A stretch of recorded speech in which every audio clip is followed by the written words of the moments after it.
Hello आदरणीय साथीहरू कृपया विस्तार यहाँ रोकिने हैन अब जाने यो मोर्चाले 77 जिल्लामा आन्दोलित हुनेछ जनताहरूलाई संवैधानिक राज संस्था वैदिक सनातन हिन्दू राज्य स्थापना र अखण्ड नेपाल स्थापना गर्नुपर्छ हामी यो गरेर हिँड्छौँ अब सबै आन्दोलित हुनुपर्छ सबै हामी हिन्दूहरू हौँ सबै हामी ओमकार परिवार हौँ सबै एउटै थलोमा आउनुपर्छ को कांग्रेस को एमाले को माओवादी होइन सबै मेरो देश मेरो राष्ट्र भनेर हामी अगाडि आउनु म सम्पूर्ण दाजुभाइ दिदीबहिनीहरूलाई हार्दिक हार्दिक अनुरोध गर्न चाहन्छु त्यसैको लागि संयुक्त जनआन्दोलन मोर्चा अगाडि आएको छ तपाईहरुको यो आन्दोलन कहिलेसम्म लागिरहन्छ हामी अन्तिम यो आन्दोलनको थारुमा सन्तबिक र हामी यसलाई गन्तव्यमा पुर्याउँछौँ यो मुलुकमा संवैधानिक समस्या जस्तो देखिए पनि लबलो हामी फेरि अब एउटा ट्र्याक आउट तयार गरौँ हामीले अब एकदम व्यवस्थित एकदम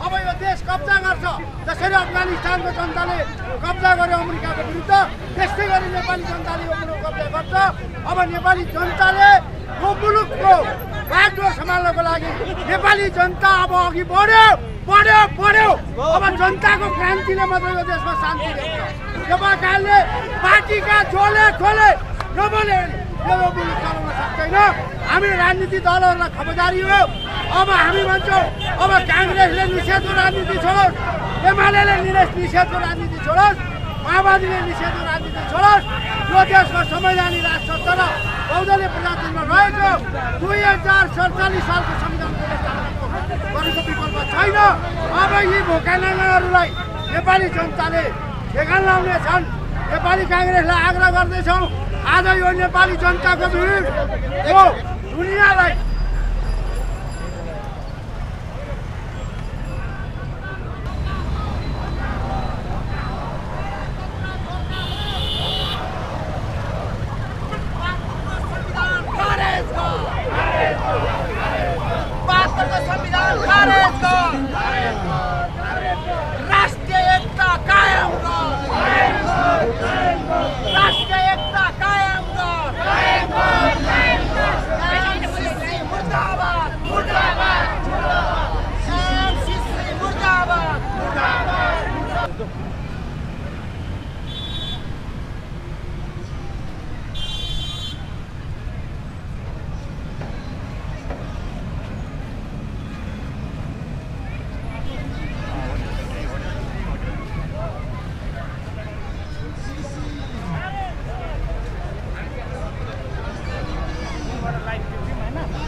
स्वाधीनता रक्षा नेपाललाई हिन्दू राष्ट्र घोषणा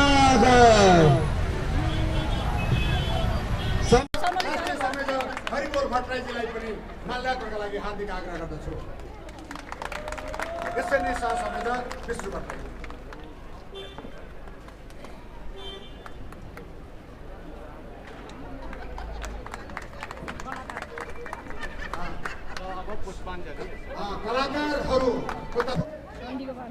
पहिलो कार्यक्रम भिरकुटी मण्डप हुँदै बसन्तपुरमा हामी आयौँ गर्मीको मौसममा हामीलाई गर्मी भइरहेको अवस्था थियो हामी सशक्त हाम्रा नाराहरू मुलुकलाई अहिले चाहिने यो मुलुकलाई अब आवश्यकता यो भन्ने नाराहरू र गणतन्त्रले मुलुकलाई अगाडि बढाउन सक्दैन र यो गणतन्त्र नेपाली जनताको चाहना पनि होइन भन्ने नाराहरू साथ हामी बसन्तपुर डबली अनि जीवित कुमारी देवीको मन्दिर अगाडि हामी उद्घोष गर्न यहाँ भेला भएका छौँ।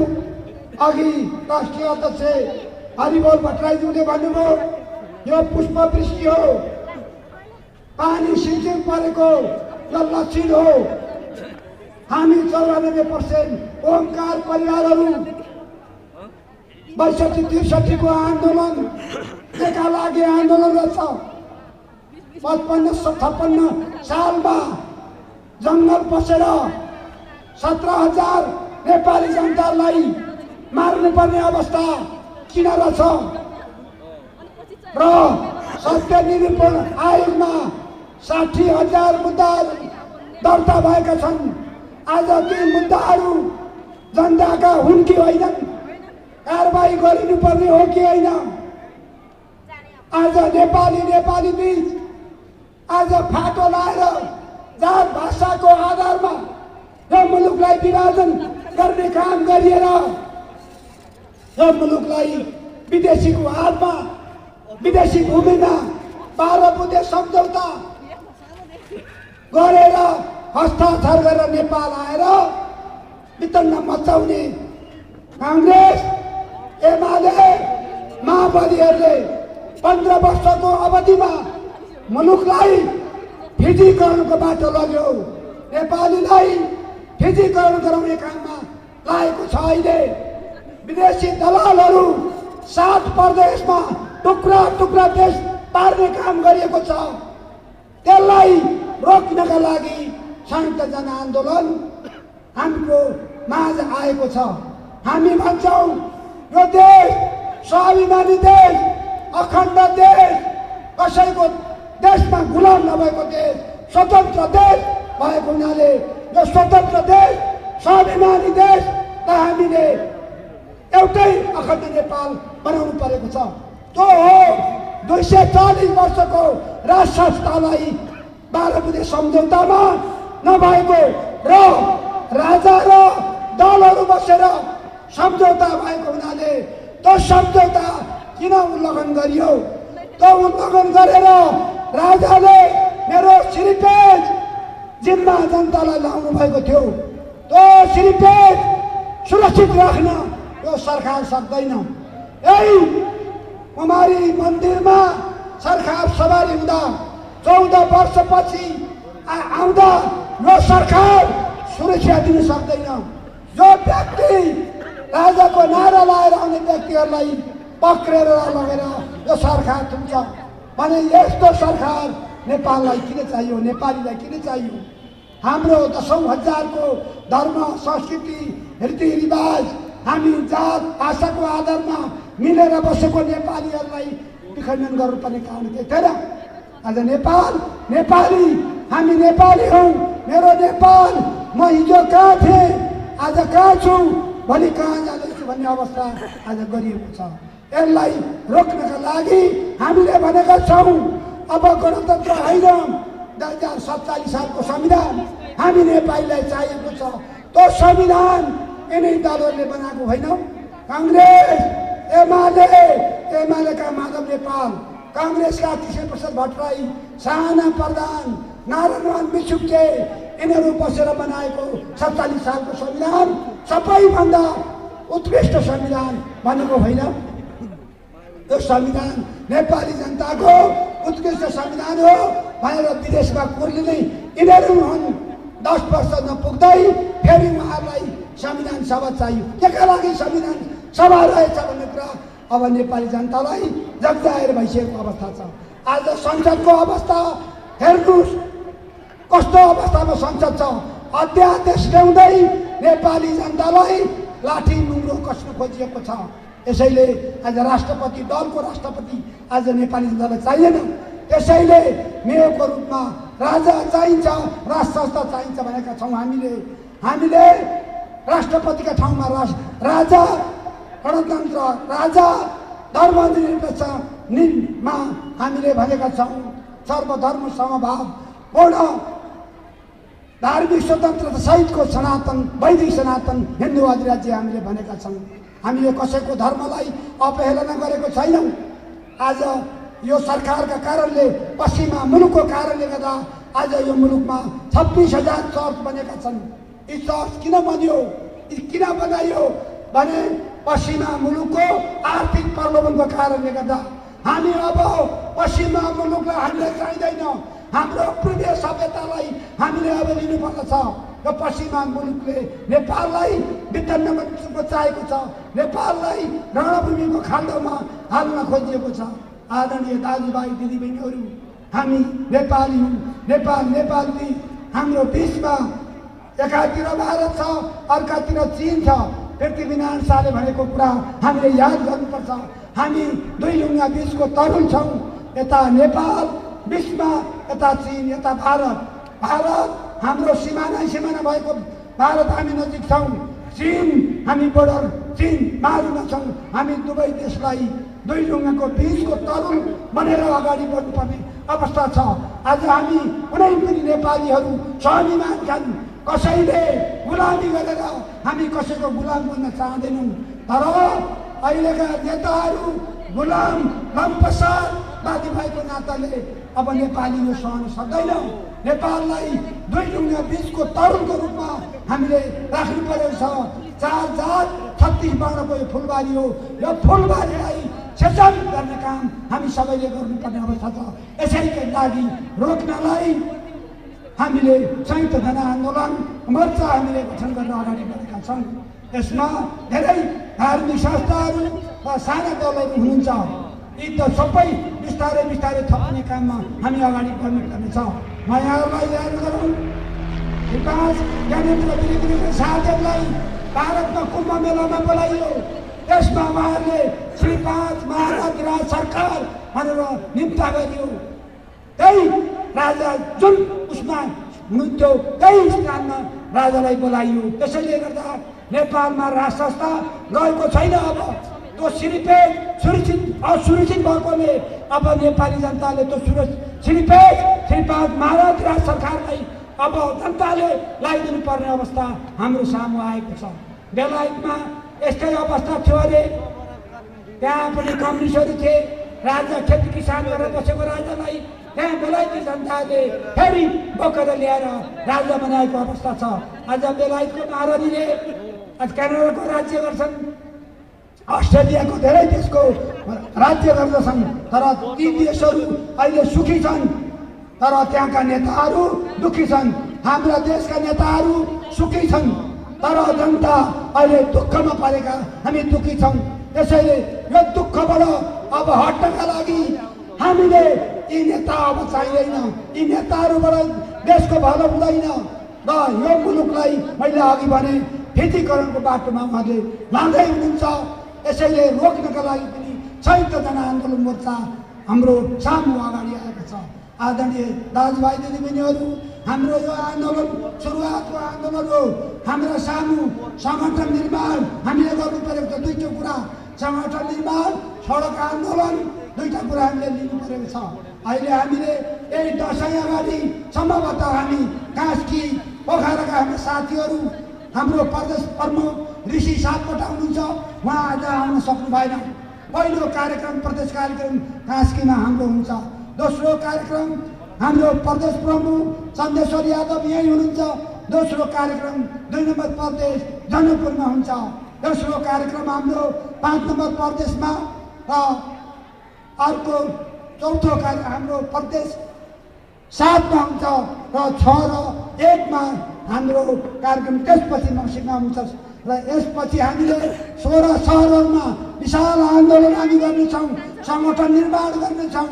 त्यसपछि काठमाडौँमा सशक्त रूपले 3 नम्बर प्रदेश काठमाडौँमा हामीले कार्यक्रम गर्नेछौँ। त्यो कार्यक्रमको आँधीबेरी हामी बसन्तपुरको डबलीमा होइन, हामीले टुडीखेल हामीले रोज्नुपर्ने अवस्था छ।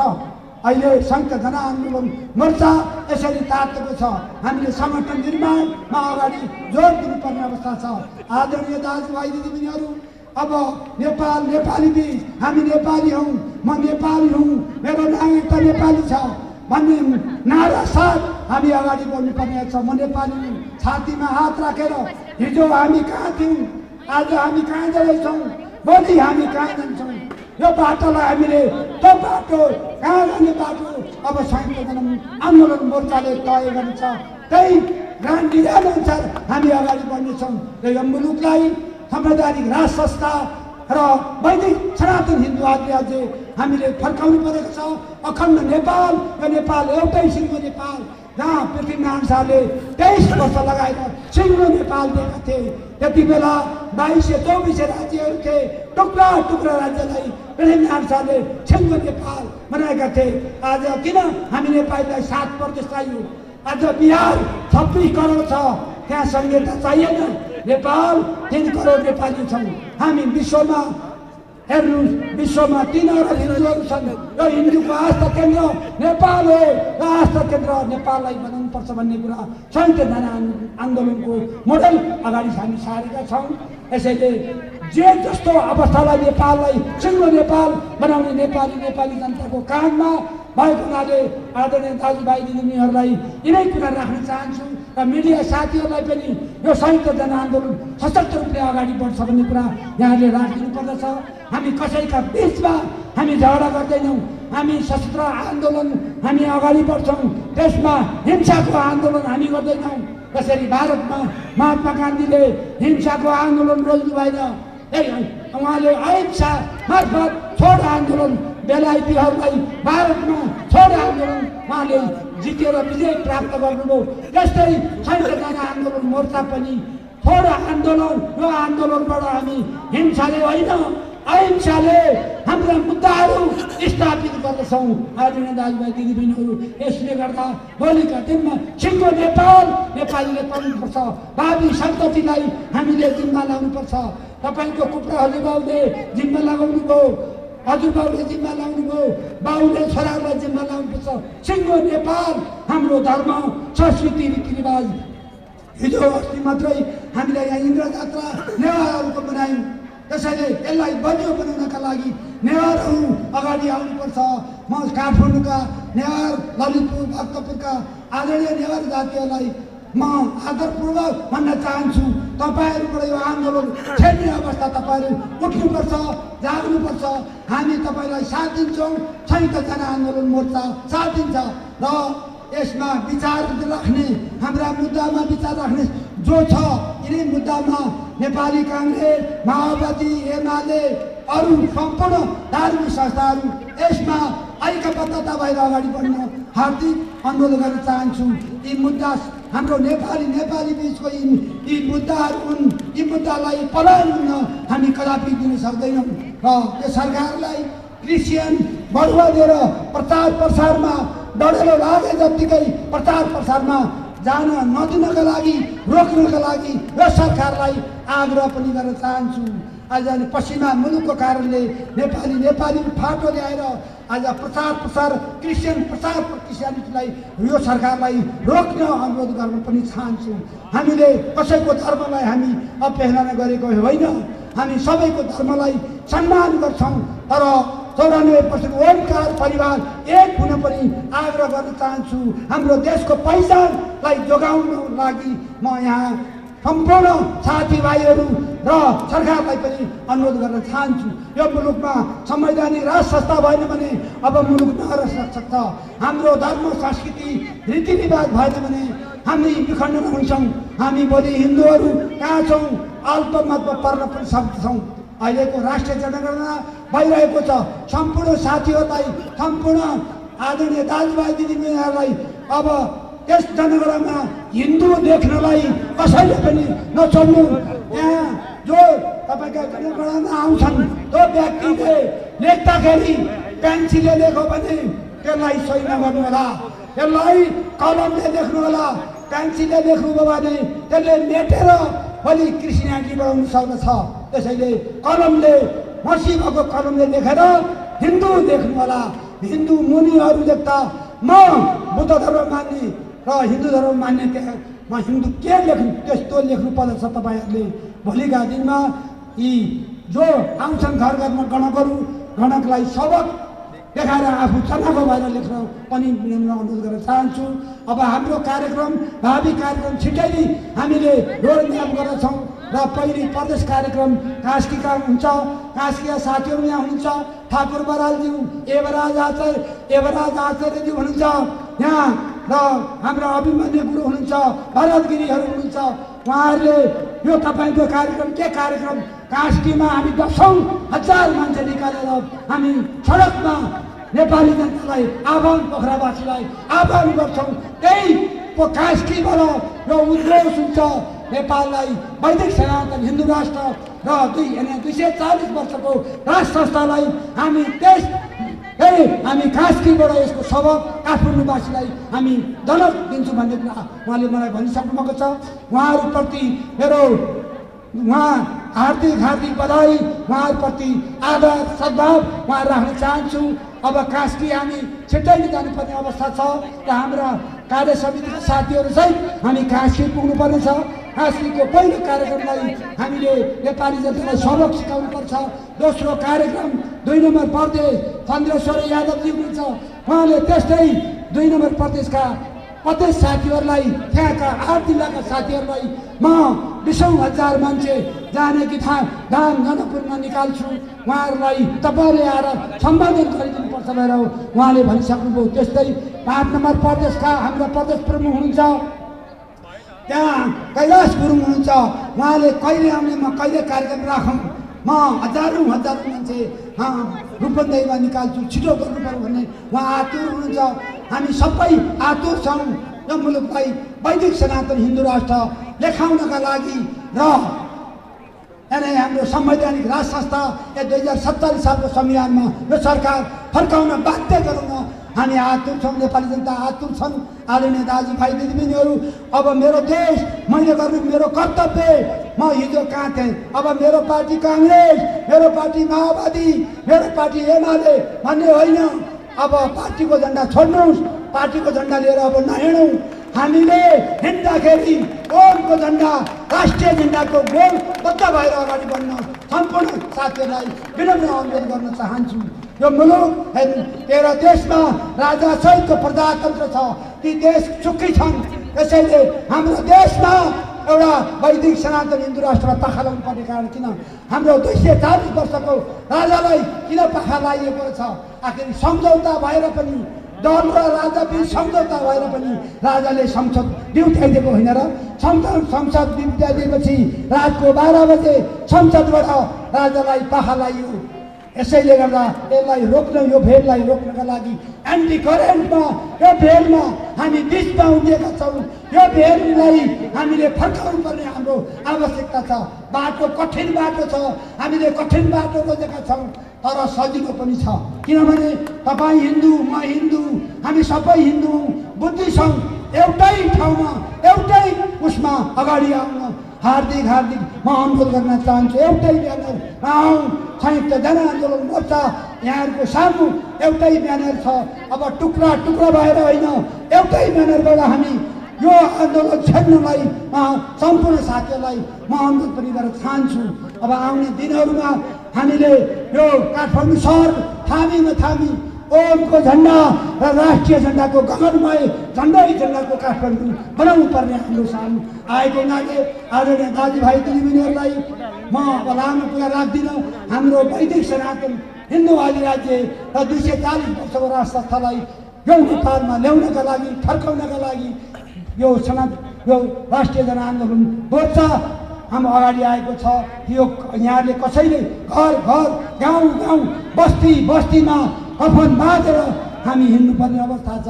त्यसैले यहाँ सम्पूर्ण साथीभाइहरूलाई जो आउनुभयो, सबै यस संयुक्त जनआन्दोलन मोर्चामा रहनुभएका सम्पूर्ण साथीहरूलाई सबैलाई म हार्दिक धन्यवाद दिन चाहन्छु।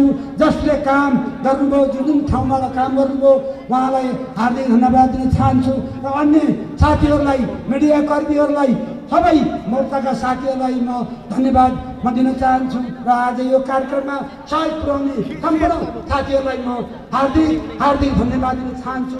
र सम्पूर्ण प्रदेश 2 नम्बरमा आउनुभएको प्रदेश प्रमुख सदस्य सहित, 1 नम्बर प्रदेशबाट आउनुभएको प्रदेश प्रमुख सहित सम्पूर्ण साथीहरूलाई म धन्यवाद दिन चाहन्छु र आजको यो कार्यक्रम सफल बनाउने काम गर्नुभयो र हाम्रा यस आजको जुन माइक्रोफोनमा बोल्नु भएको हाम्रो पुष्प पराजुली महामन्त्रीजी हुनुहुन्छ, उहाँले धेरै सबक सिकाएर अगाडि बढ्नु भएको छ। उहाँलाई पनि म धन्यवाद नदिन सक्दिनँ। हाम्रो महामन्त्री पुष्प पराजुलीले आउने दिनमा पनि सशक्त रूपले अगाडि जानलाई म हार्दिक अनुरोध गर्न चाहन्छु र लामो कुरा म फेरि पछि पनि यहाँ राख्नेछौँ र हामी स्वाभिमान नेपालीहरू हाम्रो नेपाल सिङ्गो नेपाल भन्ने भावना बोकेर जिल्ला जिल्ला जाउँ। म पार्टीको झन्डा अब बोक्दिनँ, आजदेखि पार्टीको झन्डा बोक्दिनँ। म भन्ने कुरा सबैले सबक सिक्नुपर्ने छ। मेरो राष्ट्र मेरो राष्ट्रिय झन्डा हो, मेरो धर्म मेरो ओमको झन्डा हो भनेर बोकेर अब हिँड्ने अवस्था सबैले सिर्जना गरौँ। सबैलाई म धेरै धेरै धन्यवाद दिन चाहन्छु। धन्यवाद। जय हिन्दू, जय नरेश, जय हिन्दू राष्ट्र नेपाल। धन्यवाद। ऋषिभि संस्तुतां नित्यं हिन्दू राष्ट्र विभूषितां वैदिकी साधनां भूमिं वन्दे नेपाल मातरम्। जननी जन्मभूमिश्च स्वर्गादपि गरीयसी, जननी जन्मभूमिश्च स्वर्गादपि गरीयसी। राष्ट्रदेव श्री पशुपतिनाथ को, हिंदू अधिराज्य नेपाल को, वैदिक सत्य सनातन धर्म को, श्री श्री गोरख भवानी नेपाल आमा को। इस कार्यक्रम का सभापति संयुक्त आंदोलन मोर्चा का संयोजक जी आदरणीय तारानाथ लुइटेल जी, साथ ही बीपी कांग्रेस चिंतन का आदरणीय संयोजक हरिबोल भट्टराई जी, आदरणीय विशिष्ट राष्ट्रवादी शेखरजंग राईमाझी ज्यू, इसी गरी मंच आसीन संपूर्ण राष्ट्रवादी आदरणीय वरिष्ठ व्यक्तित्व विष्णु भट्टराईज्यू, माननीय सीता लुइटेलज्यू लगायत मञ्चमा आसीन धर्मगुरु माताहरू, यस कार्यक्रमलाई सफल पुर्याउनको निम्ति विभिन्न ठाउँबाट पाल्नु भएका साथी, यो संयुक्त मोर्चामा रहेर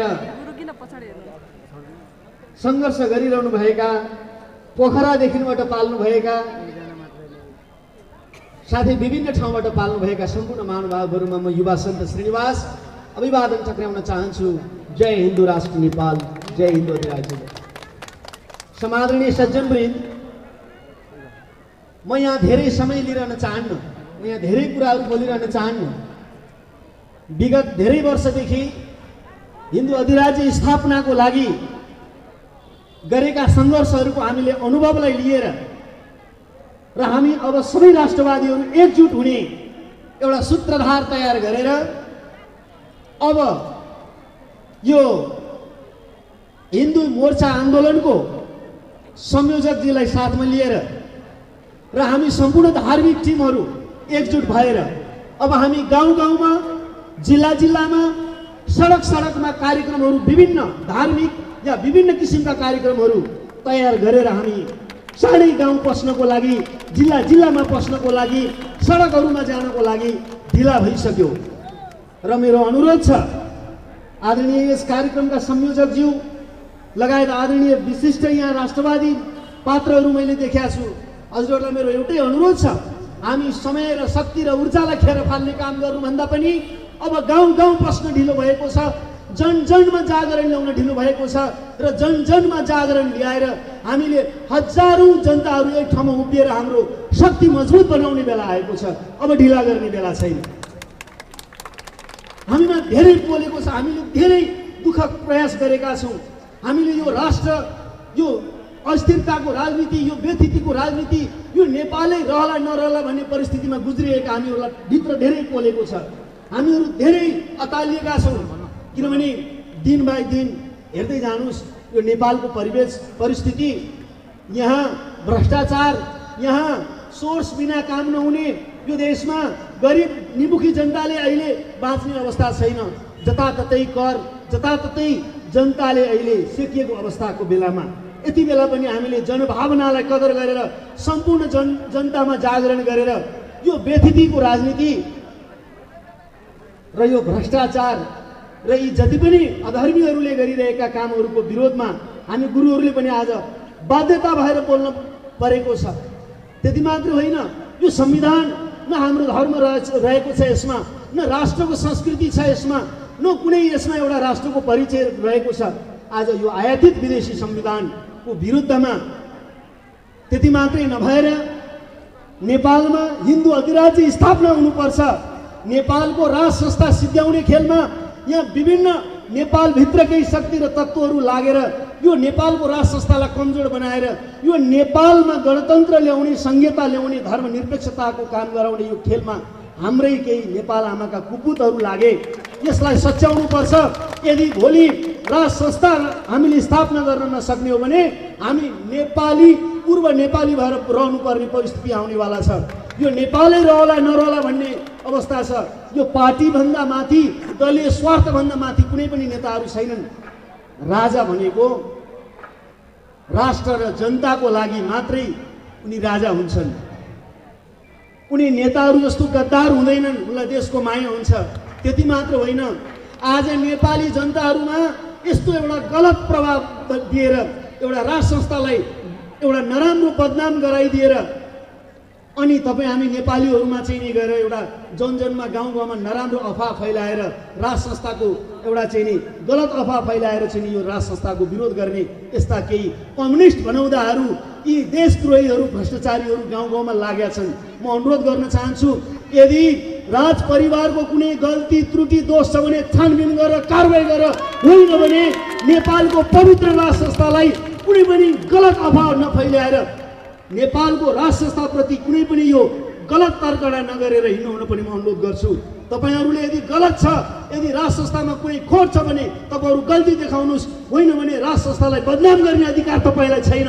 खबरदार। सम्पूर्ण नेपालीहरूको जनजनमा, घर घरमा आज पनि राजाको फोटोहरू देख्न पाइन्छ। आज चोक चोकमा राजाको फोटोहरू देख्न पाइन्छ। राजाप्रति जनताको आस्था बढेको देख्न पाइन्छ।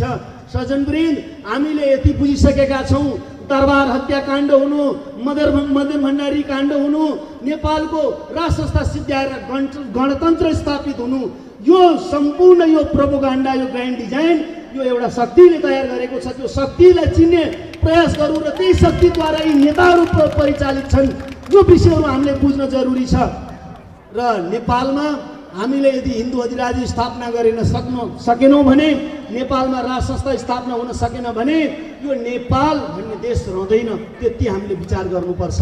यो नेपालको संस्कृति, परम्परा, यो नेपालको धर्म, हाम्रो धर्मले मानेको विष्णुको अवतारको, विष्णुको अंशरूपी विष्णु भनेर मानेको हामीले राजालाई जबसम्म हामीले नेपालमा स्थापना गर्न सक्दैनौँ तबसम्म हाम्रो सान, मान, इज्जत, प्रतिष्ठा जुन हिजो थियो त्यो आज फेरि प्राप्त होला भन्न म सक्दिनँ। त्यसैले यो राष्ट्रवादी शासन हामीलाई चाहिएन।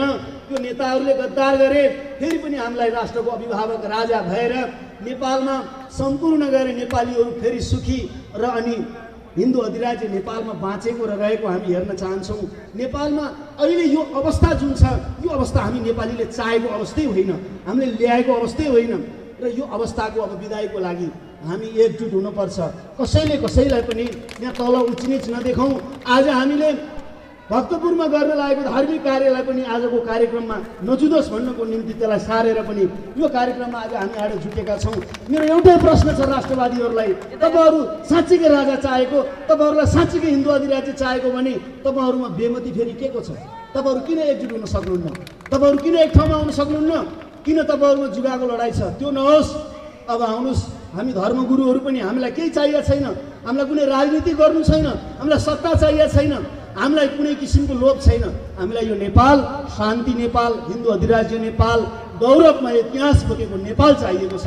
त्यति भएको छ। त्यसको लागि हामी सन्त गुरुहरू, हामी जे गर्न पनि धर्मको लागि हामी तन मन वचन धनले साथ दिएर यो अभियानमा हामी अघि बढ्न तयार छौँ। र यो हिन्दू मोर्चा संयुक्त हिन्दू मोर्चा आन्दोलनको समितिको अध्यक्षलाई मेरो एउटै अनुरोध छ कि तपाईँ हामी अब कसिएर एउटा कार्यनीति तयार गरेर हामी जिल्ला जिल्लामा जाउँ र आन्दोलनको एउटा ठुलो आँधीबेहरीको तयारी गरौँ र यो आन्दोलनबाटै मात्र सम्भव छ, अरूबाट सम्भव छैन। हामीले मागेर ज्ञापन पत्र बुझाएर उनीहरूको अगाडि भिक्षा मागेर यो हाम्रो यो सक्सेस होला जस्तो छैन। धेरै प्रकारको नीतिहरू अपनाउनु पर्छ। मैले अहिले सबै कुराहरू मञ्चबाट नबोलौँ, तर अब ढिलो भइसक्यो। हामी जिल्ला जिल्लामा गएर एउटा ठुलो आन्दोलनको एउटा आँधीबेहरीको एउटा कार्यक्रमको तयारी गरेर हामी त्यो कार्यक्रममा अगाडि बढौँ। जहाँ जनता छन्, जनता नै जनार्दन हुन् र जनता नै भगवान हुन् र यदि जनता जागे भने कसैको केही लाग्दैन। त्यो जनतालाई जागरण गर्ने काममा विभिन्न कार्यक्रमहरू तयार गरेर जिल्ला जिल्ला गएर हामीले आउने फागुन महिनामा 50,000 मास काठमाडौँमा तयारी भएर हामीले यो राज्यको यो भ्रष्ट नीतिको विरुद्धमा एकजुट भएर अगाडि बढ्नुपर्छ। यो कार्यक्रम जुन आज आयोजन गरेर यो पानीमा पनि यो समस्या, यो विभिन्न प्रकृतिले विपद गरिरहँदा पनि हामी पानीमा भिजेर पनि यहाँ रह्यौँ। म एकदमै आभार छु आदरणीय हाम्रो नेताजीहरू जो यहाँ मञ्चमा हुनुहुन्छ। उहाँहरू यति वृद्ध अवस्थामा उमेर हामीभन्दा धेरै पाएको हुनुहुन्छ र पनि पानीमा भिजेर पनि यो राष्ट्रको यो हिन्दू अधिराज्यको अभियानमा यो संयुक्त आन्दोलन मोर्चाले गरेको यो कार्यक्रममा यसलाई अगाडि बढाउन, सफल बनाउनको निम्ति लागि पर्नुको म हृदयबाट नै धन्यवाद दिन चाहन्छु। र संयुक्त आन्दोलन मोर्चाले आगामी कार्यक्रमहरूको नीति तयार गरेर चाँडोभन्दा चाँडो एउटा देशव्यापी ठुलो कार्यक्रमको हामी बसेर सल्लाह गरेर एउटा रूपरेखा तयार गर्नेछौँ भन्दै म आफ्नो बाणीलाई यहीँ विराम दिन चाहन्छु। ओम अस्तु। फेरि परिस्थितिसँग त सम्झौता गर्नै पर्यो, अरू केही गर्न सकिँदैन। तर पनि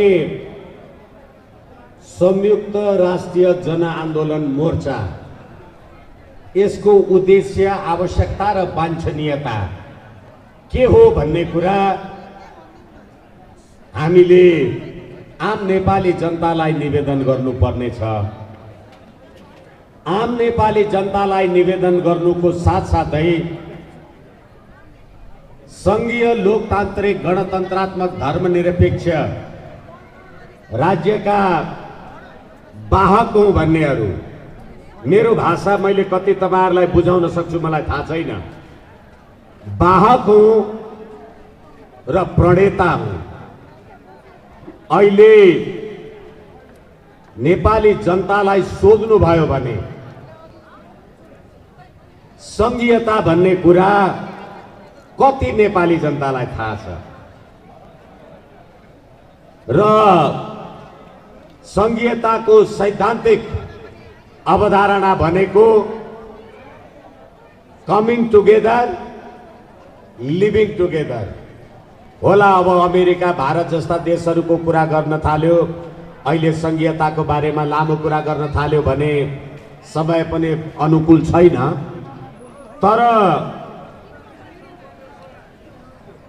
तर नेपाल भित्रै नेपाली नपाइने, नेपाल भित्रै नेपाली खोज्नुपर्ने राज्य व्यवस्थाको नाउँ नेपालका लागि सङ्घीयता भयो। किन? राजा महेन्द्रले 2020 सालमा, युवा भाइहरूले ध्यानपूर्वक सुनुन्, यो देशमा मुलुकी ऐन जारी गर्दा कालका प्रभावले शास्त्रबाट मात्रै साना ठुला सबैलाई कसुर अनुसार एकै सजाय होस् भन्नका लागि नमिलेको कारणले हामीले जातीयता, क्षेत्रीयता, साम्प्रदायिकता उन्मूलन गर्यौं भनेको थियो। आज राजा महेन्द्रले मुलुकी ऐन यो देशमा लागू गरेको 50 वर्ष पछाडि अहिले नेपाली जनतालाई यो दलितको अधिकार, यो कामीको अधिकार, यो राई लिम्बूको अधिकार, यो पहाडेको अधिकार, यो मधेसीको अधिकार भनेर हरेक नेपाली जनतालाई जात जात वर्ग वर्गमा विभाजित गरेको छ। आज तपाईहरुले हेर्नुहुन्छ दलितको कोटाबाट मान्य हुने, तपाई आदिवासी जनजातिको तर्फबाट मान्य हुने, अनि त्यहाँबाट तपाईलाई दलित पनि हुनुपर्ने, मलाई कामी भनेर घरमा कोठा भाडा दिएन भनेर मुद्दा पनि हाल्नु पर्ने, अनि तपाईकै घरमा राखेको देउता मन्दिरमा अर्को बाहुन गएर पस्यो भने नि मेरो त बाहुनले छुनु हुँदैन भन्ने के बनाएको देश। त्यसैले राष्ट्रिय एकता र अखण्डताका लागि यो नेपाल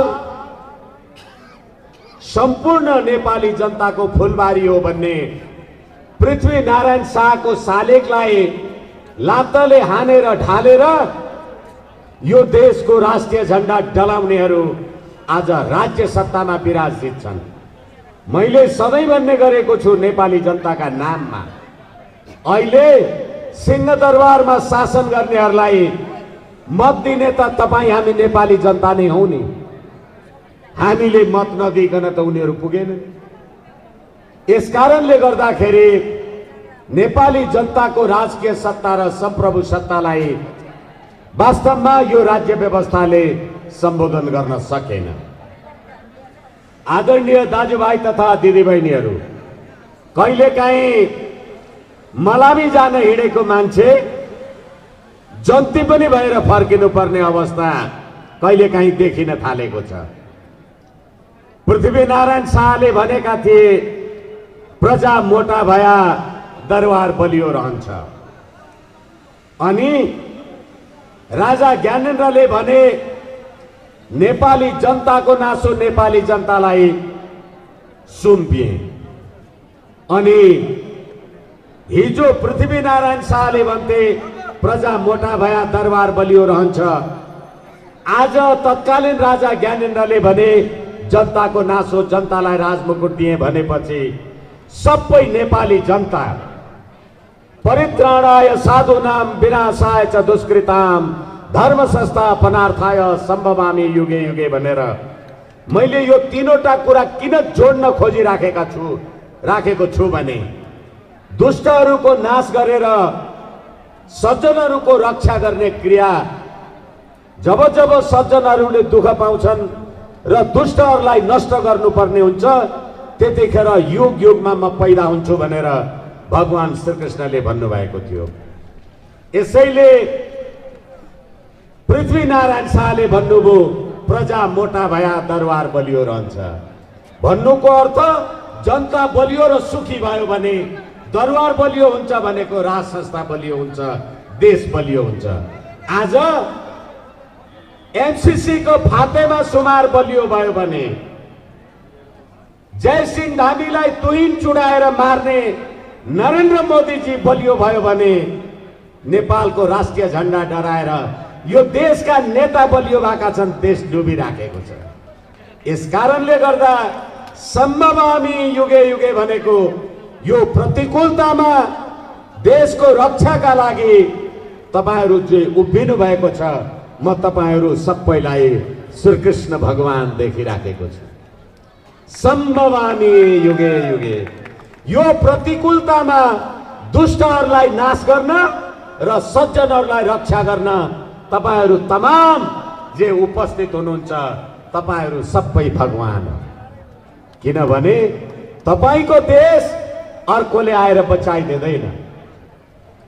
आज यो देशमा धेरैचोटि भनेको छु मैले, समय छोटो छ म छोट्याउँछु। आज तपाईले संघीय लोकतान्त्रिक गणतन्त्र ल्याउनु भएको 15 वर्ष पुग्दा नपुग्दा हिजो बेलायतको अन्डरसर्ट भन्ने स्टेटमा बेलायती सेनामा काम गर्ने भूतपूर्व Gorkha British army Victoria cross पाउने कुमार थापाको शालिग 1,70,00,000 स्टर्लिङ पाउन्डमा स्थापना गरियो। कहाँ गरियो? प्रिन्सेस टाउनमा। अनि कसरी गरियो? भगवान बुद्धको पूजा गर्ने लामा र हिन्दुत्वको पूजा गर्ने पण्डितलाई राखेर बेलायतमा हिन्दू राष्ट्रको पहिचानको मेरो देशको भाइको शालिग अनावरण गरिएको छ।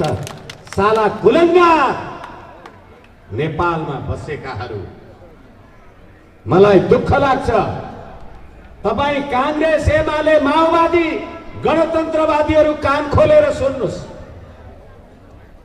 आज 205 वर्षको ब्रिटिश गोर्खा आर्मीको निरन्तरता आज पनि ब्रिटिश सेनामा नेपाली युवाहरू, हाम्रै पाँचथर, ताप्लेजुङ, डोटी, अछाम, इलाम, डडेलधुरा, बैतडीका युवाहरू राई, लिम्बू, गुरुङ, मगर नै किन जान्छन्? मलाई भन्नुहोस् त, किन जान्छन् होला?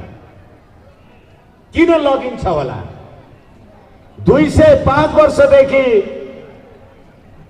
नेपालीहरू बेलायतमा बसेका छन्। ती नेपालीका छोरा पनि त सेना हुन सक्थे नि, किन भर्ना गर्दैन? थाहा छ? किनभने यो नेपाल, यो देवादिदेव महादेवको तपोभूमि, भगवान श्रीकृष्णको आदर्शको पुण्यभूमि, जहाँ ग्वालाहरूले राज गरे, गोठालाहरूले राज गरे, त्यो ठाउँमा जन्मेका नेपालीहरू र यहाँको वातावरण र प्रकृति, त्योबाट हुर्केको रगत जो युद्धमा लड्न पनि डराउँदैन, त्यसै कारणले गर्दा यहाँबाट नेपाली वीरहरू बेलायत लानुपर्छ। बेलायतले वीर जन्माउँदैन, नेपालले जन्माउँछ। त्यो वीरभूमि हो। अनि त्यो वीरभूमिलाई दुःख लाग्छ। भारतमा गएर 12 बुँदे समझदारीमा शिक्षा गर्ने कुलङ्गारहरू, त्यो पार्टीका झोलेहरू, म तपाईहरूलाई जिम्मेवारी र चुनौतीका साथ भन्न सक्दछु। 1947 को जुलाई 7 तारिखमा बेलायतको प्रतिनिधि सभामा, बेलायतको पार्लियामेन्टमा अबदेखि भारतमाथि ब्रिटिश इस्ट इन्डिया कम्पनीको शासन समाप्त हुन्छ भन्ने विधेयक पास गरियो। त्यसैले इस्ट इन्डिया कम्पनीले राखेको 100 वर्षको बेलायती साम्राज्य, बेलायतको पार्लियामेन्टले तिमी स्वतन्त्र भयो भनेर 15 अगस्त 1947 देखि भारत स्वतन्त्र भएको हो भने विक्रम सम्वत 1825 देखि पृथ्वी नारायण शाहको स्वतन्त्रको नेतृत्वमा आर्जिएको स्वतन्त्र नेपाल, अनि त्यो नेपालको सम्प्रभुता र सार्वभौमिकताका लागि दिल्लीमा 12 बुँदे समझदारी गर्ने तिमीहरू राष्ट्रघाती नभएर राष्ट्रवादी हुन्छौ। राष्ट्रियताको अर्थ थाहा छ, सम्प्रभुताको अर्थ थाहा छ।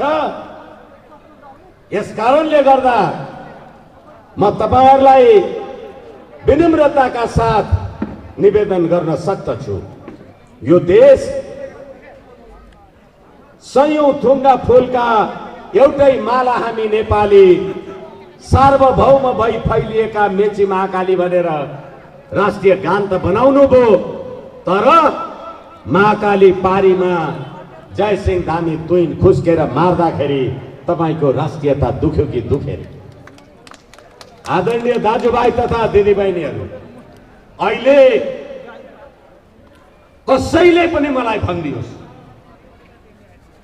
म कृतार्थ हुनेछु। मिलेनियम च्यालेन्ज कर्पोरेसन, यसो भन्यो भने कतिजनाले बुझ्छ होला मलाई थाहा छैन, एमसीसी भन्यो भने तपाईँहरू सबै बुझ्नुहुन्छ होला। यो मिलेनियम च्यालेन्ज कर्पोरेसन सन् 2017 को 14 सेप्टेम्बरमा वाशिंगटन डीसीमा सही छाप भयो। कसले सही छाप गर्यो?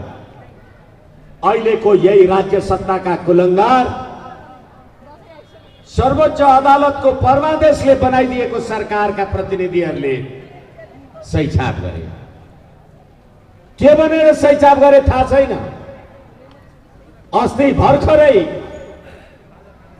भदौको 18 गते तपाईहरू आम सञ्चारको मान्छेहरूलाई थाहा होला,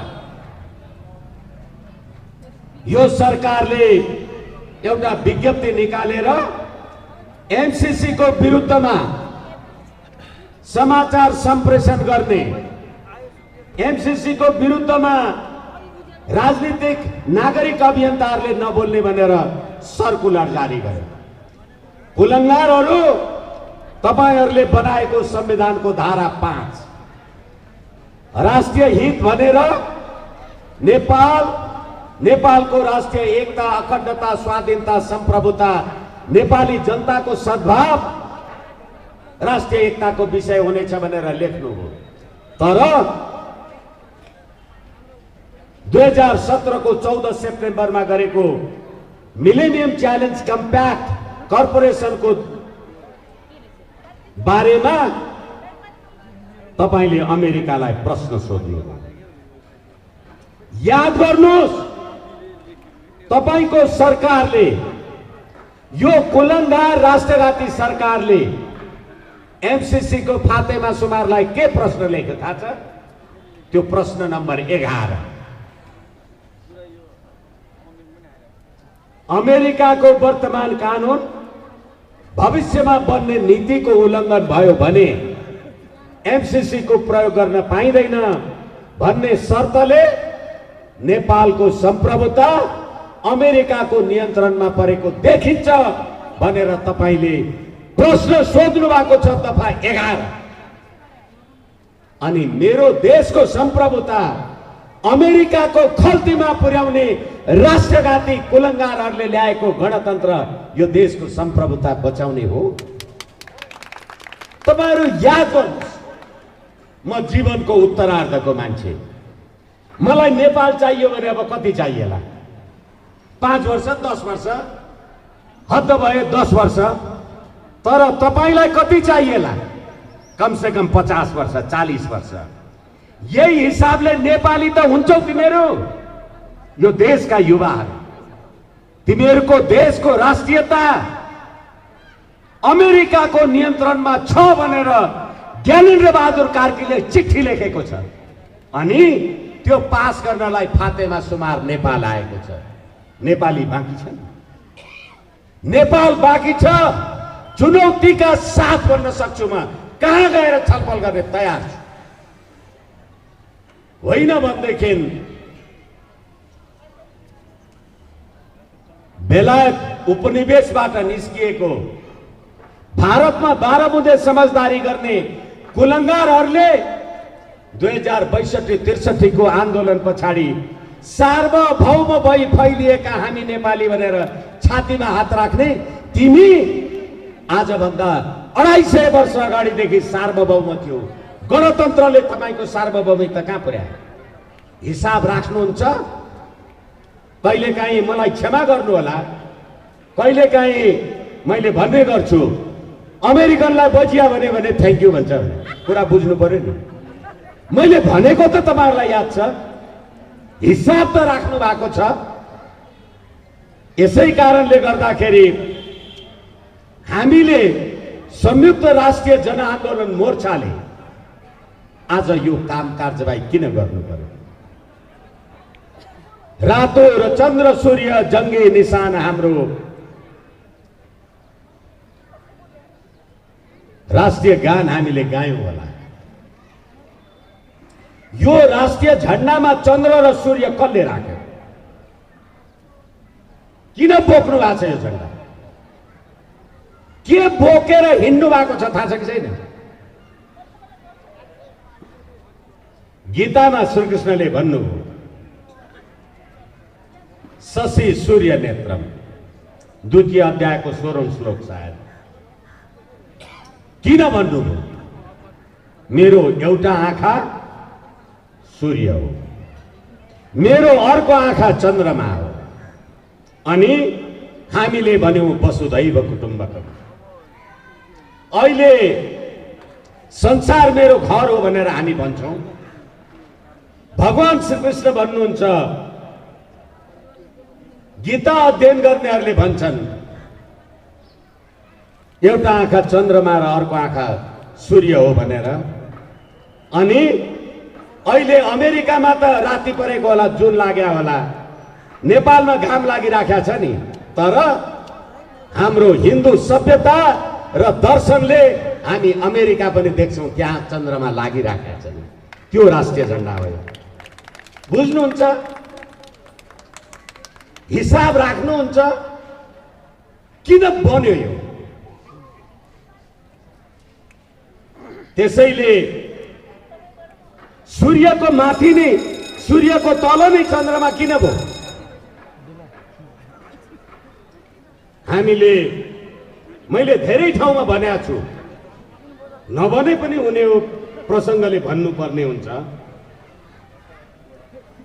भारतका प्रधानमन्त्री नरेन्द्र मोदीजी नेपाल आएर भन्दा नेपाल र भारतको सम्बन्ध हिमाल र गङ्गा जस्तो पवित्र छ भन्ने कुरा हुँदा मैले भनेको थिएँ त्यो भन्दा हामी विशिष्ट छौं भनेर।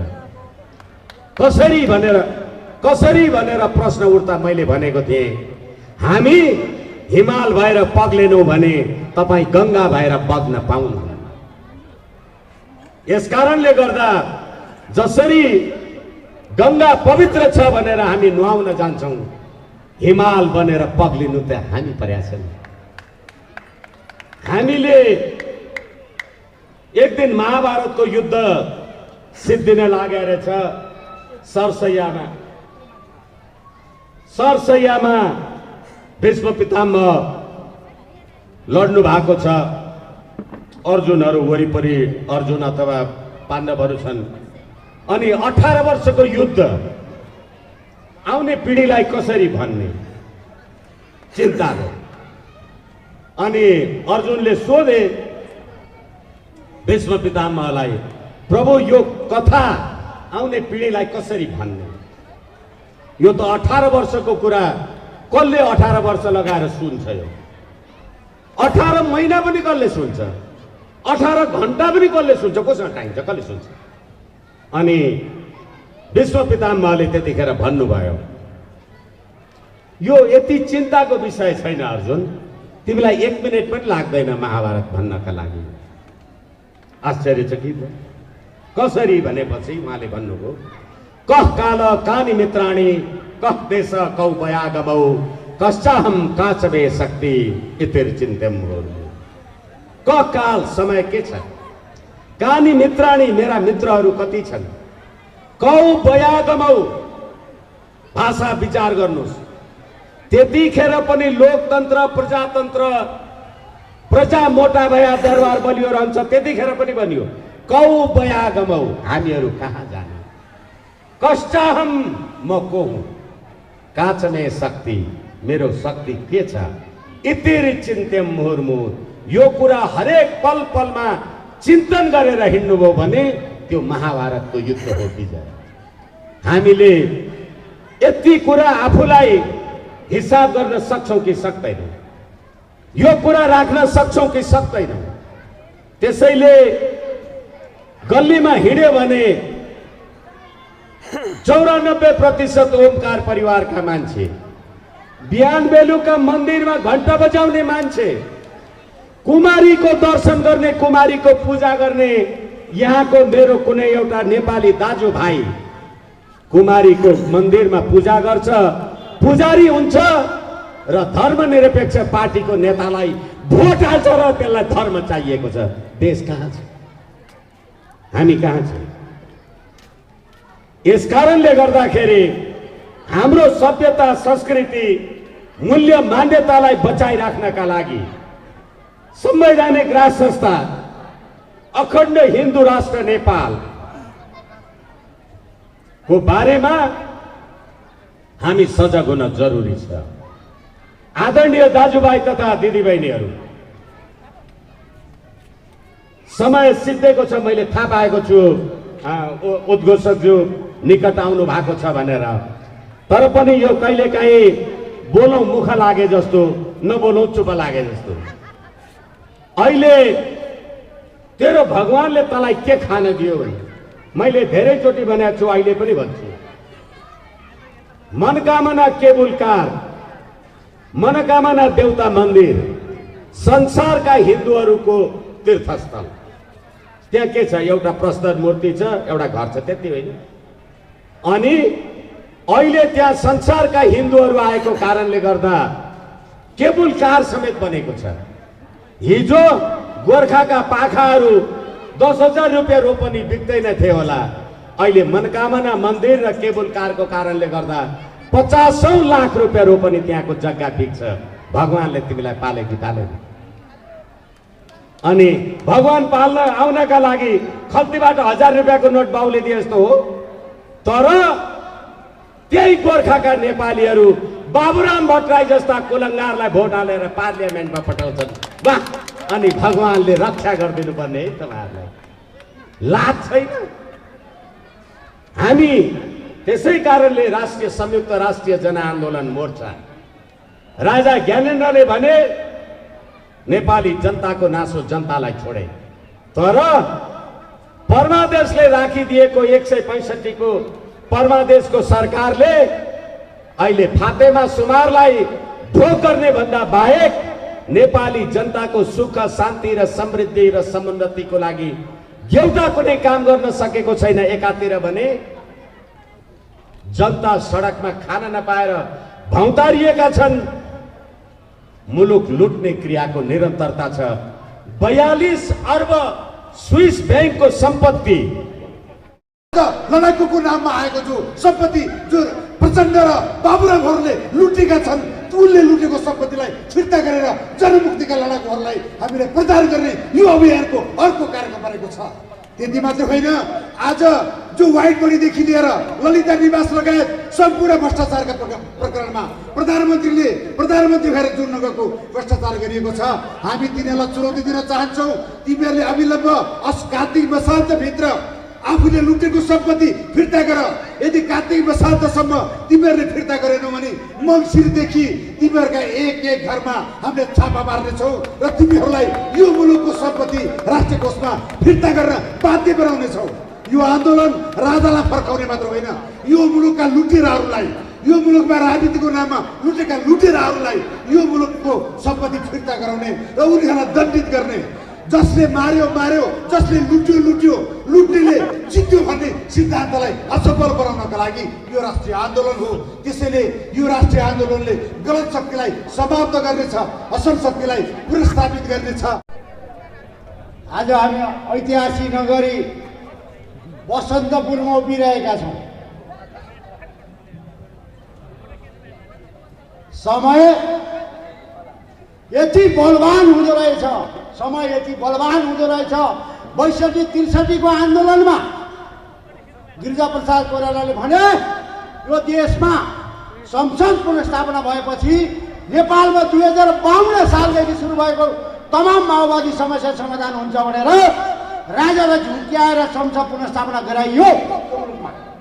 तर राजाद्वारै पुनर्स्थापित संसदले राजालाई पनि निषेध गर्यो, यो देशको परम्परालाई पनि धोका दियो। आज हामी ठीक 14 वर्षपछि आज बसन्तपुर डबलीमा हामी भिरकुटी मण्डलमा भेला भएर हजारौंको संख्यामा पानी पर्यो, घाम चर्क्यो, पानी भनेनौ, घाम भनेनौ, हामी र्याली सहित बसन्तपुरमा आयौँ। तर सामान्य पुष्प थोरै पानी पर्यो, हामीलाई शीतल भयो, तर हामीले धैर्यतापूर्वक हामीले कार्यक्रम सम्पन्न गर्यौँ। तर विभिन्न सङ्घ संस्थाका साथीहरू आउनुभयो।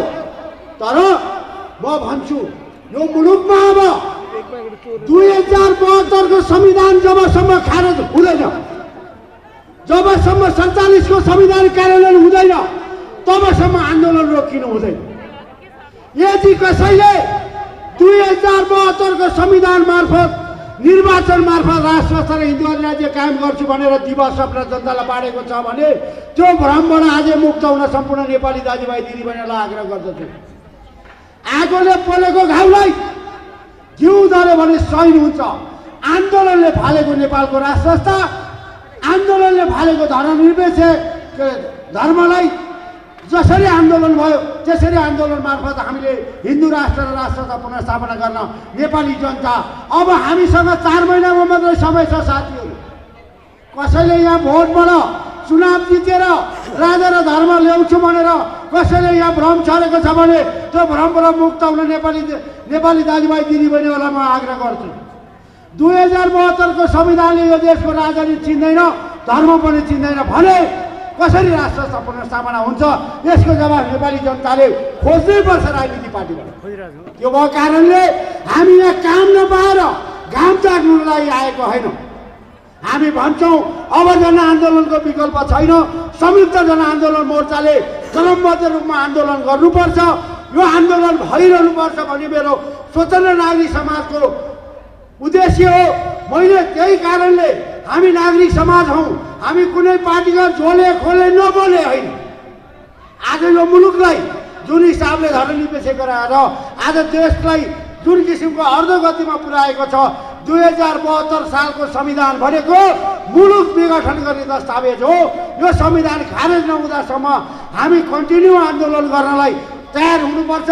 यदि संयुक्त राष्ट्रिय जनआन्दोलन मोर्चा सदाको लागि अघि बढ्छ भने स्वतन्त्र नागरिक समाज त्यसमा ढाल बनेर सहयोग गर्न तयार छ। तर यो जनता भेला गर्ने र भोट बैंक बनाउने कुनै खालको चेष्टा हो भने यो दिवस सपना नदेखे हुन्छ। त्यो भन्दै बिदा हुन्छु। जय गुरु गोरख। राष्ट्रिय संयोजकका श्रद्धेय नेतृत्वगणहरू र हाम्रा सहयोद्धा मित्रहरू, पत्रकार साथीहरू, म सबैमा दण्डवत प्रणामको न्यानो अभिवादन टक्राउन चाहन्छु। साथीहरू, हामी आदरणीय दाजुभाइ तथा दिदीबहिनीहरू कि हामीले झरी भनेनौँ, हामीले घाम भनेनौँ, हामीले पानी भनेनौँ, प्राकृतिक रूपमा हामीलाई चुनौती हुँदाहुँदै पनि फेरि हामी यो कार्यक्रमको निरन्तरताको साथ हामी यहाँ रहँदै गर्दाखेरि साँच्चीकै हामी अब यो मुलुक बनाउने एउटा निष्कर्षतिर छौँ भन्ने कुराको एउटा ज्वलन्त उदाहरण हो भन्ने कुरा यहाँको बिचमा राख्न चाहन्छु। आदरणीय दाजुभाइ तथा दिदीबहिनीहरू, आज यो मुलुक विश्वको 20वटा प्राचीन मुलुकहरूमध्ये सबैभन्दा श्रेष्ठ मुलुक, जेठो मुलुक, जसले संसारको उच्च भागमा बसेर संसारलाई निहालिरहेको हामीलाई आभास हुन्छ। तर केही साम्राज्यवादी दलालहरू आज दलालहरू घरमा ज्योतिषी बोलाएर अब कतिपटक प्रधानमन्त्री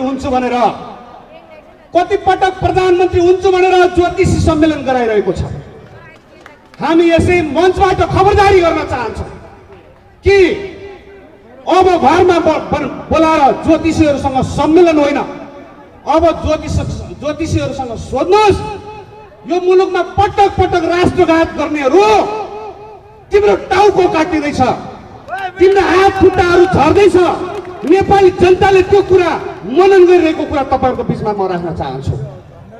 साथीहरू, बोल्दा कडा लाग्न सक्छ। हामीले विगत लामो समयदेखि हामीले हेरिरहेका छौँ नेपाली जनताको आवाजलाई बुलन्द गर्दै हामी आज यहाँसम्म आइपुगेका छौँ। साथीहरू, हाम्रा प्राचीन सहरहरू आज स्मार्ट सिटीको नाममा यो देशलाई कङ्क्रिट युक्त सहर बनाउँदैछ। हामी त्यो पक्षमा छैनौँ। हाम्रा सांस्कृतिक सहरहरू, हाम्रा सांस्कृतिक सभ्यताहरू, हाम्रा सांस्कृतिक मूल्य मान्यताहरूको संरक्षण गर्दै हामीले हाम्रो सभ्यतालाई सुरक्षित गर्नुपर्ने आजको आवश्यकता हो। साथीहरू, म यहाँबाट यहाँहरूलाई फेरि पनि अनुरोध गर्न चाहन्छु। आदरणीय साथीहरू, आज भक्ति थापाहरूले आज रगत बगाएर पृथ्वीनारायण शाहदेव सरकारको नेतृत्वमा जसरी यो मुलुकलाई एककरण गरिबक्छौ, यो मुलुकको विरासतमाथि धावा बोल्ने गद्दारहरूको विरुद्धमा हामीले भन्यौं कि नेपाली जनता आज भन्दैछ कि बालुवाटारमा आगो लाग्न सक्छ र सिंहदरबार ढल्न सक्छ भन्ने कुरा यहाँहरूको बिचमा म राख्न चाहन्छु साथीहरू। मैले लामो समयदेखि हाम्रा सहयोगदा दाजुभाइ दिदीबहिनीहरूसँग हामी सहकार्य गर्दै आयौँ। हाम्रा अग्रज राष्ट्रभक्त देशभक्त नेतृत्वहरूसँग हामी हातेमालो गर्दै आयौँ र हामीले राष्ट्रिय एकताको कुरा गर्दै हामीले आन्तरिक एकता मजबुत भएन भने हाम्रो शक्तिको स्ट्रेन्थ कमजोर हुन्छ। हाम्रो शक्ति कमजोर भयो भने आज विदेशी दलालहरू हामी माथि घोडा चढ्नेछन्, हामी माथि बुट बजार्नेछन्। यिनको विरुद्धमा लड्नको निमित्त म सम्पूर्ण देशभक्त नेपाली दाजुभाइ दिदीबहिनीहरूमा म हार्दिक आग्रह गर्न चाहन्छु। हामी जनआन्दोलनको माध्यमबाट यो मुलुक परिवर्तन गर्न चाहन्छौँ। हामी 72 को संविधानको खारेजीको मात्रै कुरा गरिरहेका छैनौँ। हामी आवश्यकता पर्दा ती संविधानलाई प्रयोग गरेर हामी नयाँ संविधानको निर्माण गर्दै 21औं शताब्दीको प्रजातन्त्र सहित राज संस्थाको स्थापना, हिन्दू अधिराज्यको स्थापना र अखण्ड नेपालको स्थापना गर्छौं। यो माटोको कसम खाएर म यहाँको बिचमा भन्न चाहन्छु। यो मुलुकको माटोको, यो धरतीको कसम खाएर म भन्न चाहन्छु साथीहरू, अब जनता दाजुभाइहरू बोल्नुहोस्। गाउँ गाउँमा सिंहदरबारको नाममा आज दलालहरूले तपाईहरुमाथि अन्याय गरिएको छ। तपाईहरु बोल्न सक्नु भएको छैन। हामीले बुझेका छौं। हामीले बुझेको विषय हो यो। अब गाउँ गाउँबाट बढारिनेवाला छ। होशियार, माफिया तन्त्र मुर्दाबाद, देशद्रोहीहरू मुर्दाबाद, राज्य आतंक बन्द गर, दिदीबहिनीहरूको हत्या बन्द गर भन्दै मेरो आफ्नो 2 शब्द यही टुङ्ग्याउँछु। जय देश, जय नरेश, जय पशुपतिनाथ। धन्यवाद। हामी आन्दोलनमा छौँ। आन्दोलनमा किन छौँ भन्ने कुराहरू सायद योभन्दा पहिलाका वक्ता साथीहरूले चाहिँ भनिसक्नु भएको छ। हाम्रो सामु विदेशीले बनाएको संविधान छ, जुन संविधानले हामीहरूको धर्म, संस्कार, संस्कृति र हाम्रो राष्ट्रको अस्तित्व समाप्त पार्न उद्यत छ। त्यस कारणले गर्दाखेरि यो मोर्चा यो संविधानको विरुद्धमा ओर्लेको छ। हामी राष्ट्रवादीहरू अलिकति छडिएर रहेको हामीले महसुस गरेका छौँ। धेरै राष्ट्रवादी समूहहरू छन् र जस कारणले गर्दाखेरि हाम्रो शक्ति बनिरहेको अवस्था चाहिँ हामीले देखेनौँ। त्यस कारणले गर्दाखेरि जसरी पृथ्वीनारायण शाहले साना साना राज्यहरू मिलाएर एउटा ठुलो राष्ट्र बनाएका थिए, त्यसरी नै यो मोर्चाले साना साना यो राष्ट्रवादी शक्तिहरूलाई एकीकरण गराएर यो जनघाती, राष्ट्रघाती, धर्म, संस्कार र संस्कृति घाती संविधानको विरुद्धमा नयाँ संविधान 2047 संविधान पुनर्स्थापनाको लागि हामी यो लडाईँको मैदानमा छौँ। जनसमुदायहरू हामीहरू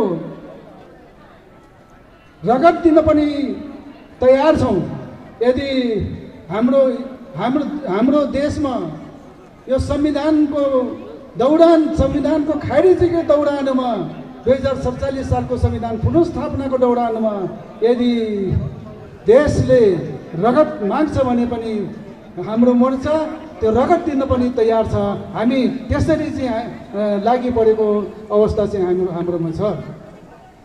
प्रत्येक जनआन्दोलनमा ब्लड सेड भएका छन् र ब्लड सेड नभएसम्म आन्दोलन समाप्त हुन्न र सिद्धि पनि प्राप्त हुन्न।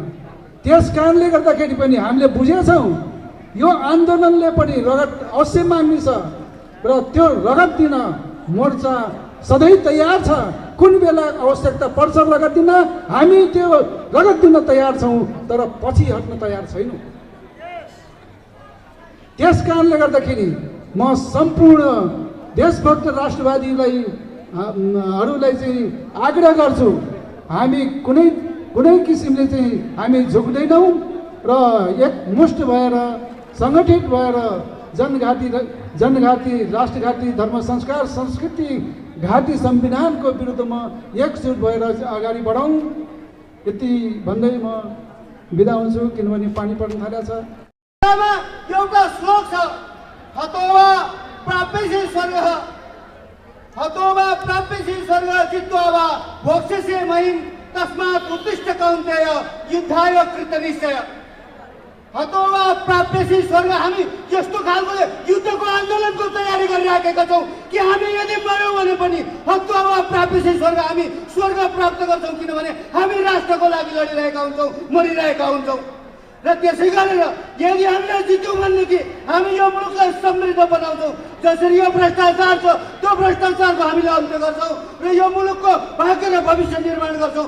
जनताको सुस्वास्थ्य र शिक्षाको ग्यारेन्टी गर्छौँ, रोजगारीको ग्यारेन्टी गर्छौँ, मुलुकलाई अग्रगामी दिशातर्फ लैजान्छौँ। त्यसका निमित्त हामी लडिरहेका छौँ र त्यो वातावरण हामीले सिर्जना गर्नका लागि हामी अगाडि बढिरहेका छौँ। हो, यही परिस्थिति सिर्जना भएको थियो आजभन्दा 5000 वर्ष पहिला।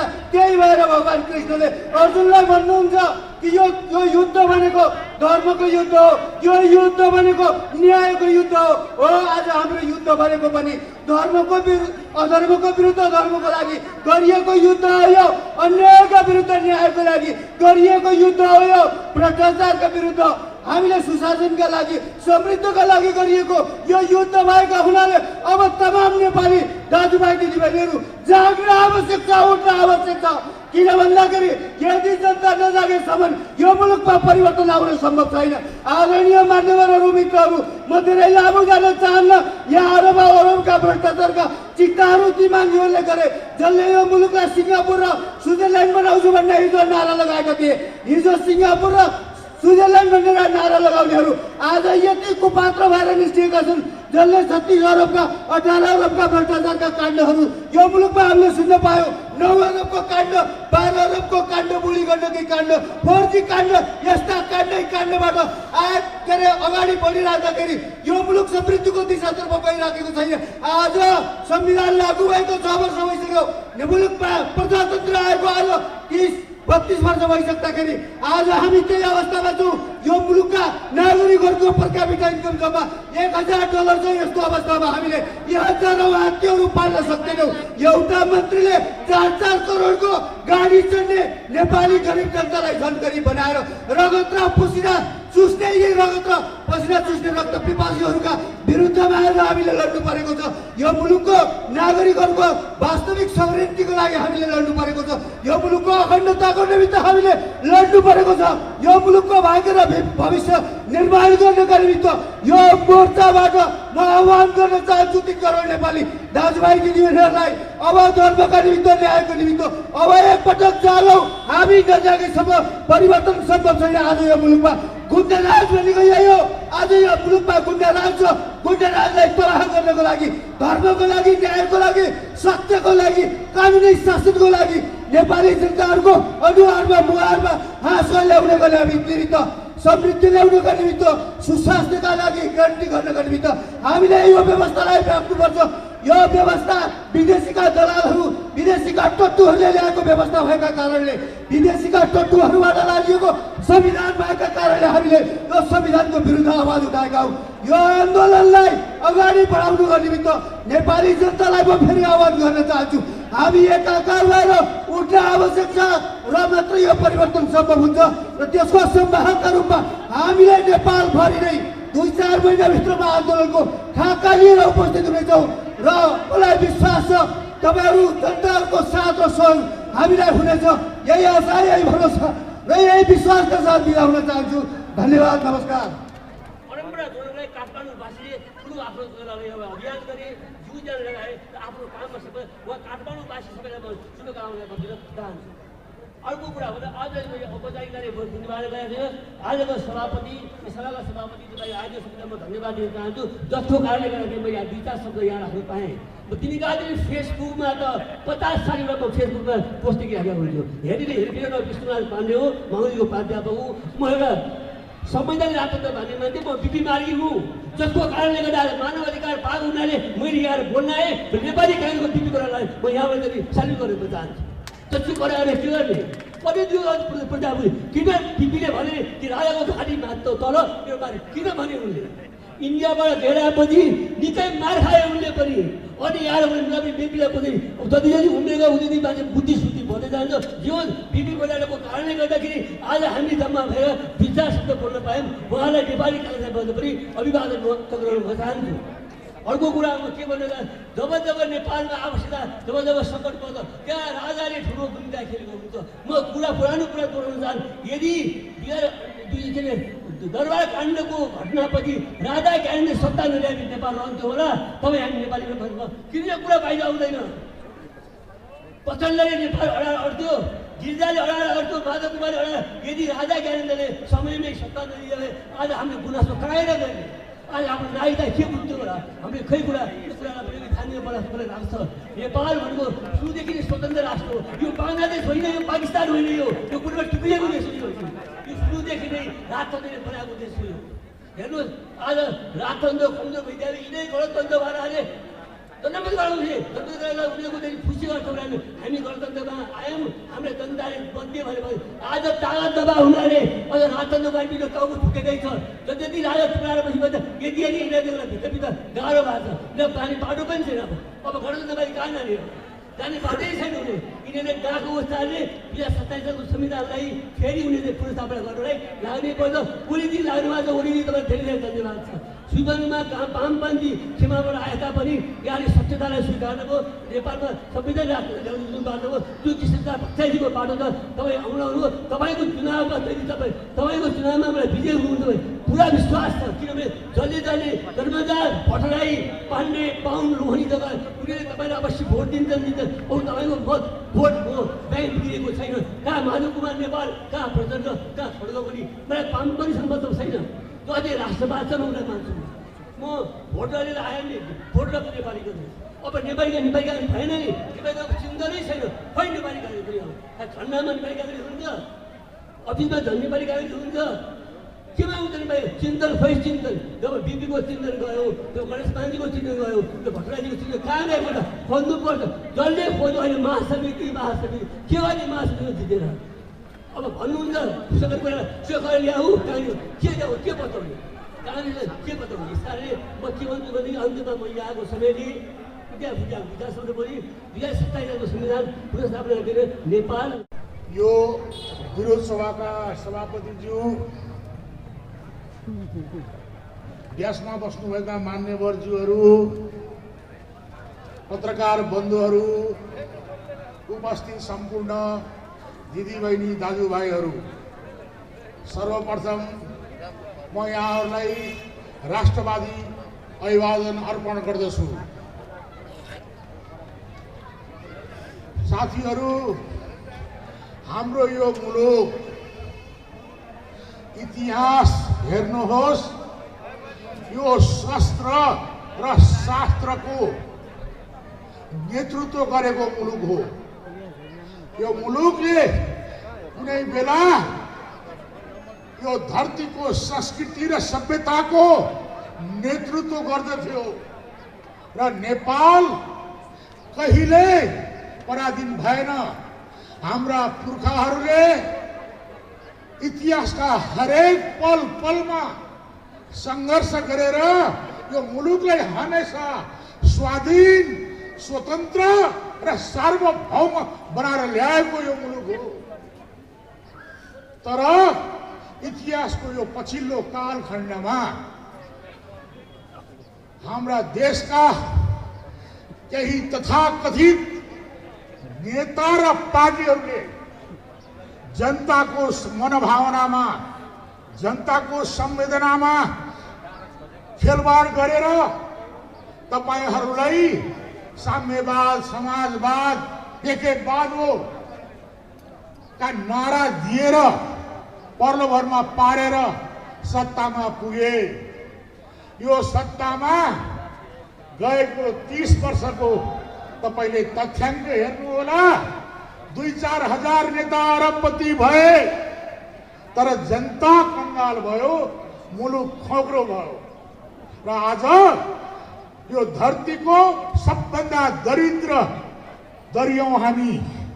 हाम्रा पेटहरू ढोका छन्, हाम्रा आङहरू नाङ्गा छन् र आज 2 गाँस हातमुख जोड्नलाई हाम्रा 80 लाख दाजुभाइ परदेशिएका छन् र उनीहरूको लास बाकसका बाकस फर्केर आएको छ।